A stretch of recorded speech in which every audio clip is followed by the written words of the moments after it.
Toddlers have diaper issues, adolescents have hormonal issues. Les quadras et quinquagénaires ont des crises.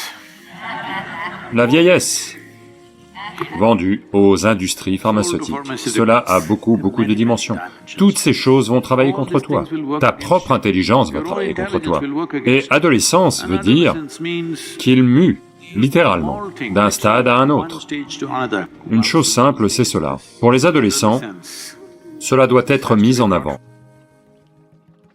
L'adolescence est le printemps de la vie. Si le printemps vous pose problème, je peux imaginer comment vous allez gérer vos hivers. Allô?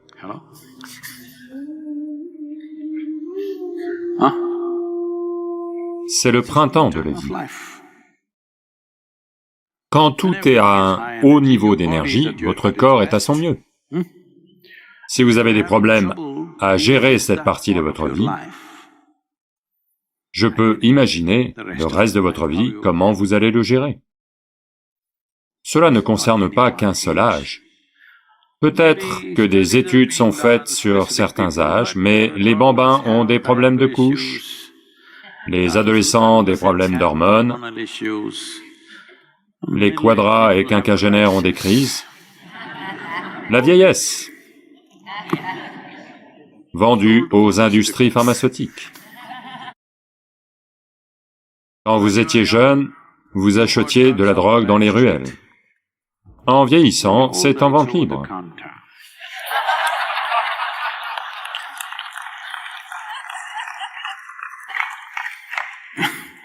Rien n'a beaucoup changé, c'est juste devenu légal, tout devient légal, vous savez. Allô? Beaucoup de choses qui n'étaient pas légales sont devenues légales, n'est-ce pas? Donc, ce n'est pas pour se moquer de la souffrance de quelqu'un, mais vous devez comprendre ce qui se passe. Cela comporte de très nombreuses dimensions. Je ne pense pas pouvoir toutes les couvrir pendant ces quelques minutes, mais juste pour mettre les choses en perspective pour vous. Voyez, il y a pour vous 5 sources de réceptivité, pour vous. Sur le monde extérieur, il y a 5 ouvertures. Votre vision, votre ouïe, votre odorat, votre goût et votre toucher. L'aspect le plus simple de la vie, c'est cela. Essentiellement, vos yeux sont conçus pour recevoir 12 heures de lumière, 12 heures d'obscurité. La lumière des étoiles, la lumière de la lune, d'accord. Maintenant, littéralement, à chaque instant éveillé de votre vie, la lumière pénètre. Pas de place. Et les sons... Imaginez juste, supposez que vous viviez au même endroit, c'est encore ici comme ça. Si vous résidez à l'ashram, c'est encore calme.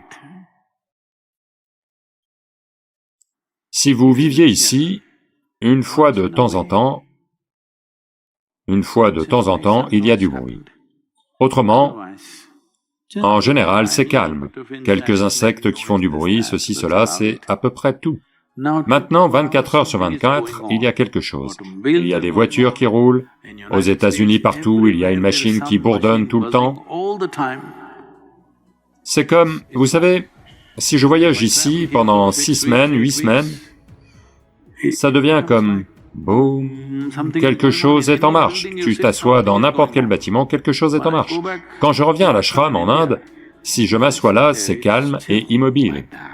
Comme ça, absolument calme, et l'impact que cela a sur ton système est immense. Mais ce bourdonnement continuel, voyez, ça continue, même ici.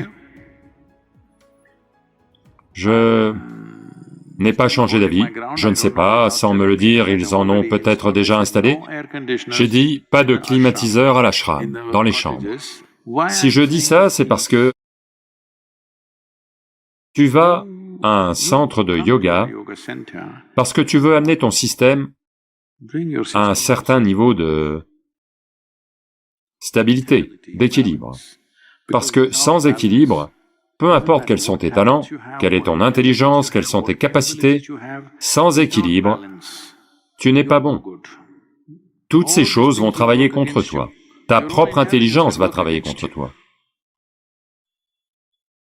Donc, en permanence, il y a des sons et des vibrations. Comme si cela ne suffisait pas, les gens portent des écouteurs et tout le temps, Dang, dang, dang, dang. ils appellent ça de la musique, mais le musicien ne se donne même pas la peine de la jouer. C'est juste une machine qui te bombarde les oreilles tout le temps. Eh bien, peut-être que c'est mieux que d'écouter les gens autour de vous. Peut-être que vous pensez que c'est mieux que le bruit des voitures qui vous entourent. Mais l'impact des sons non-stop, l'impact de la lumière non-stop, l'impact de diverses autres excitations non-stop, cela affecte tout le monde. Adolescence veut dire qu'il mue, littéralement, d'un stade à un autre, rapidement. C'est une période où il aurait dû y avoir une atmosphère très stable. La plupart des gens n'ont pas une telle atmosphère stable. Une chose, ce sont les diverses choses que j'ai déjà mentionnées. Les situations familiales ne sont pas stables, les parents aussi crient. Allô? Oui, ils crient. Parce que chaque film, chaque émission de télé, tout dans la maison montre que si tu es en colère, tu dois crier, tu dois frapper la porte, si pas quelqu'un. Au moins, tu dois frapper quelque chose, tu dois casser quelque chose. Cela devient la norme. Tout le monde pense que c'est comme ça qu'il faut gérer ses émotions. Allô? On donne des exemples, les gens pensent que c'est comme ça qu'il faut gérer ses émotions. Non. Si tes émotions deviennent incontrôlables, ferme-la, ferme les yeux et assieds-toi juste quelque part. Oui. C'est comme ça qu'il faut gérer vos émotions. Si tes émotions deviennent incontrôlables, ferme juste la bouche, ferme les yeux, assieds-toi quelque part, laisse le reste du monde tranquille. Allô?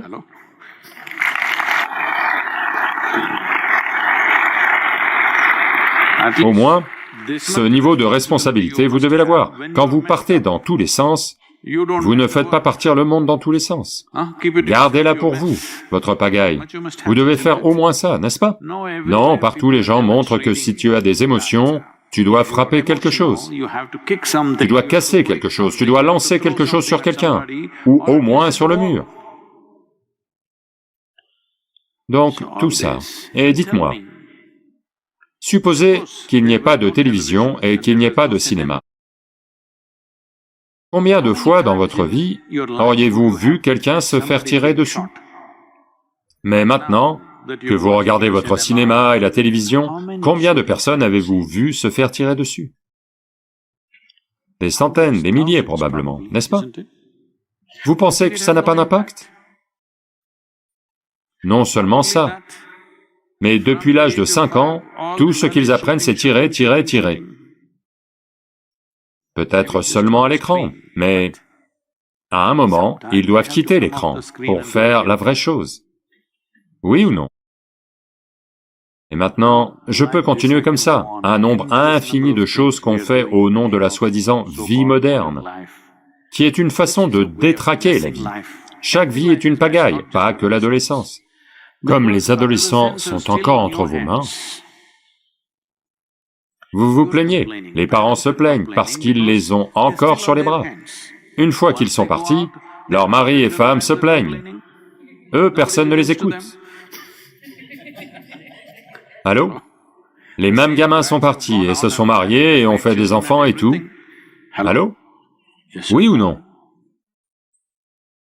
Peut-être qu'avec l'âge, s'ils deviennent un peu moins énergiques, ou qu'au moins le soir ils boivent et ils hibernent,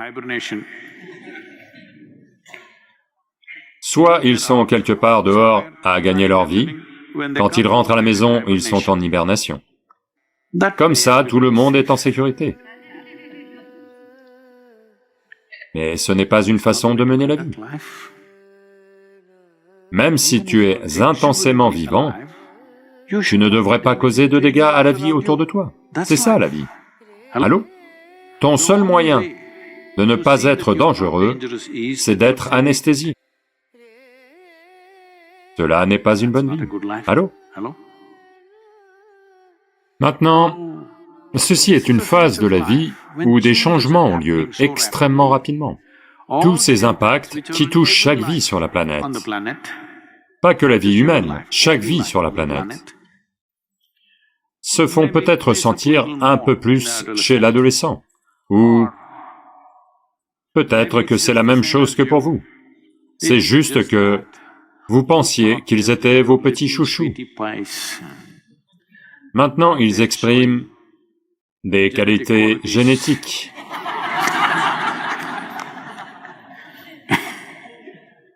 Si une plus petite version de vous est comme ça, vous devez regarder. Une chose simple, c'est ça. Si chaque être humain sait simplement comment s'asseoir sans bouger, juste quelques minutes par jour.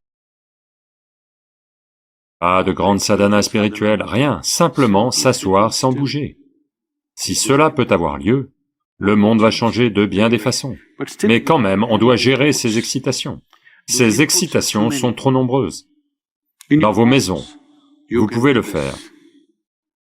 Là où je vis, la plupart du temps, je ne vais pas allumer la lumière, à part si je veux lire quelque chose ou autre. Vous verrez, vos yeux vont s'ajuster et vous serez capable de vous déplacer, tout va bien. Ou si vous avez besoin de quelque chose, quelques petites lampes vous donneront cette petite quantité de lumière dont vous avez besoin pour vous déplacer. Tout le temps des lumières vives allumées, cela affecte votre système.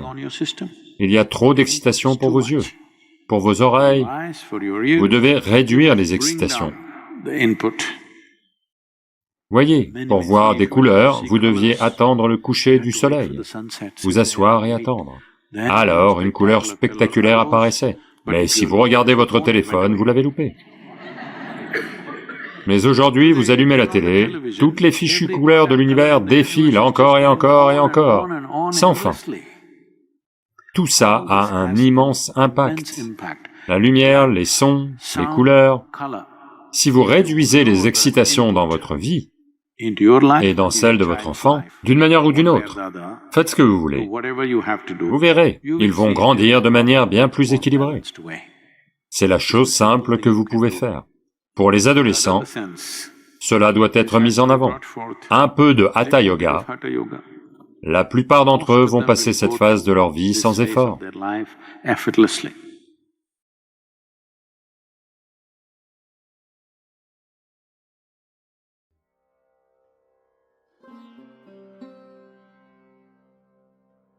La vie est une combinaison de deux choses, une certaine quantité de temps et une certaine quantité d'énergie. Le temps s'écoule. Vous faites quelque chose ou ne faites rien. Vous êtes heureux, vous êtes malheureux. Tic, tic, tic, tic. Il s'écoule pour nous tous, il ne s'arrête pour aucun d'entre nous. On ne peut pas dire « aujourd'hui je ne l'ai pas utilisé, je vais le rembobiner ». Cela n'existe pas. Le temps s'écoule simplement. Donc la seule chose qu'on peut gérer, c'est notre énergie. Nos énergies, on peut les gérer de telle façon que, soit c'est, vous savez, ça rend votre vie très profonde. Il y a deux aspects en ce qui concerne la vie. L'un, c'est de rendre votre expérience de la vie très profonde. Une autre chose, c'est que votre activité doit avoir un impact. Je crois que vous, les gars, êtes trop concentrés sur l'impact de votre activité, pas investis pour rendre votre vie profonde. Parce qu'en ce moment, vous pensez que l'acide va vous rendre profond, fumer va vous rendre profond. Eh bien, ça vous donne une façade. À vrai dire, ça vous rend frivole. Et ça peut aussi, je vous le dis, de mon temps, je veux dire quand j'étais à l'université, 13 de mes amis, en l'espace de 7-8 ans, 13 de mes amis sont morts. Certains à cause d'une overdose de drogue, certains en roulant à moto comme des fous, vous savez, sans savoir où est la limite, en essayant de rouler comme quelqu'un d'autre, d'accord? Vous pouvez rouler jusqu'à votre limite, vous ne pouvez pas faire ce qu'un autre fait. Un autre fait peut-être autre chose. Vous devez rouler jusqu'à votre limite. Vous devez savoir où est votre limite et rester sur cette limite, et voir comment pousser cette limite. Mais n'essayez pas de faire ce qu'un autre fait là tout de suite. Donc ainsi, 13 de mes amis en 7-8 ans, environ 4 d'entre eux à cause de la drogue, les 9 autres à moto, ils ont perdu la vie. C'étaient tous de merveilleux motards, ils ont roulé avec moi pendant des années. Ils sont tous... Ce n'est pas comme aux États-Unis, ok? C'est comme s'asseoir sur un micro-ondes, de rouler aux États-Unis. Il n'y a rien, tu te mets juste en vitesse de croisière et tu roules. Ce n'est pas comme ça en Inde. Tu roules, un éléphant peut être sur la route, d'accord? Et tu dois être super alerte et intuitif pour rouler à une certaine vitesse. Ce sont de bons gars, très bons dans ce qu'ils font. Mais l'un boit et conduit, l'un pense qu'il peut fumer et rouler, ce genre de choses, ou un autre, à tout prix, il veut doubler quelqu'un, peu importe. Essentiellement, sans calibrer vos énergies comme il faut. Ceux qui sont morts. Beaucoup d'autres, ils sont devenus comptables, ils sont devenus avocats, ils sont devenus autre chose. Ils ont tous mon âge maintenant, quand je les regarde, ils sont tous... Ce sont tous des gens qui réussissent, ils ont de l'argent, ils ont une femme, ils ont des enfants, tout ça, mais pas de vie en eux. Le temps va s'écouler de toute façon, que ça vous plaise ou non. Aujourd'hui se termine, demain a lieu, demain se termine, il s'écoule pour nous tous. Donc ce sont les deux seuls ingrédients que vous avez. Du temps et de l'énergie. Ce que vous faites de votre énergie est la profondeur de votre vie, et aussi l'impact de votre travail. S'il vous plaît, vous tous, faites en sorte que cela vous arrive. La toute première chose, c'est que la vie doit devenir profonde dans votre expérience. Alors, la façon dont vous impactez les gens, vous n'avez pas à vous en soucier, peu importe comment vous vous y prenez, ça ira dans le bon sens. Mais si vous vivez à la surface et essayez d'impacter les gens, parfois vous allez faire de bonnes choses, parfois vous allez faire des choses terribles aux gens, peut-être avec de bonnes intentions, parce que la plupart des choses horribles sur cette planète sont faites avec les meilleures intentions, pas avec de mauvaises intentions.